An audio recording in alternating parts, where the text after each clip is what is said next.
Let's mic news at 8।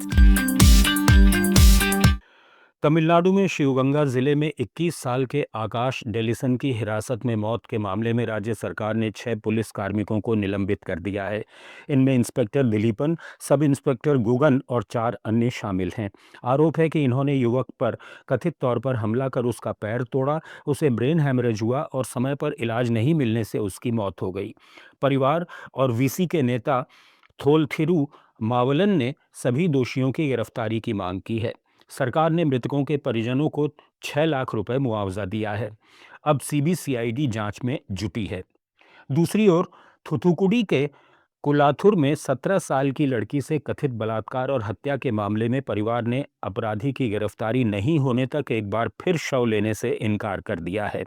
Postmortem में गला घोंटा जाना, कॉलर बोन टूटना सामने आया है। पुलिस ने 10 स्पेशल टीमें बनाई हैं और दर्जनों लोगों से पूछताछ जारी है। मेघालय के पूर्वी खासी हिल्स जिले में एटीएम चोरी के 3 बड़े मामलों में पुलिस ने 6 लोगों को गिरफ्तार किया है। इनमें 2 हरियाणा के भी हैं। पुलिस अधीक्षक विवेक सेम ने बताया कि मावक्रिया, स्मिट और मइलियम के एटीएम बूथों से मई 2025 से फरवरी 2026 के बीच कुल 1 करोड़ रुपए लूटे गए।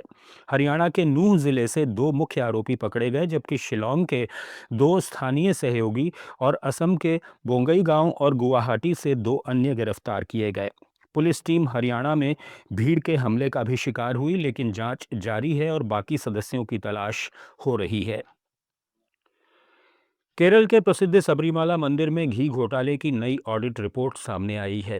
केरल हाईकोर्ट को सौंपी गई इस रिपोर्ट में पता चला है कि मंडल मकर विलक्कू उत्सव के दौरान घी के पैकेट्स की बिक्री और वितरण में 25,52,000 रुपए की कमी है।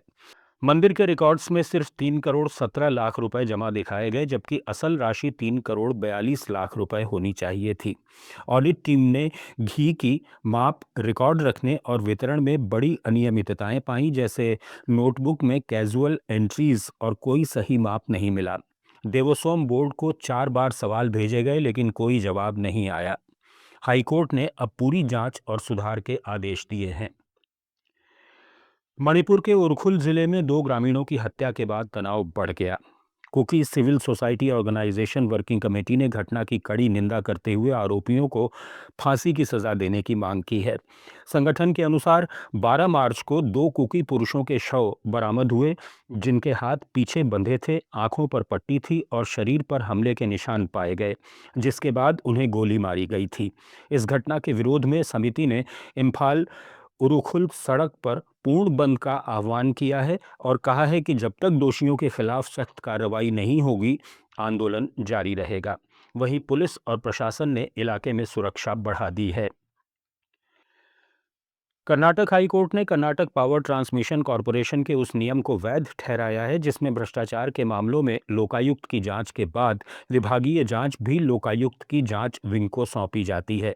सिंगल जज ने अक्टूबर 2024 में इस नियम को ये कहते हुए असंवैधानिक घोषित किया था कि लोकायुक्त के एक ही अधिकारी के जांच और विभागीय पूछताछ दोनों करने से कर्मचारी के खिलाफ पूर्वाग्रह पैदा होता है और ये संविधान के अनुच्छेद 14 का उल्लंघन है।